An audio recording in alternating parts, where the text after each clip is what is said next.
We're also following new developments tonight from UT campus. An assistant professor is now officially fired over comments she made following the death of Charlie Kirk. Shirinian, one of several professors at universities nationwide whose jobs came under threat. Many of them lost their jobs because of what they said about the murder.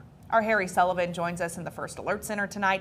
Harry, you have the letter Chancellor Donde Plowman sent to the professor last month. Casey and Ted, Chancellor Plowman cited several university policies in this firing, mostly concerning employee professionalism. Specifically, the chancellor pointed to the possibility of retribution for Shirinian's comments.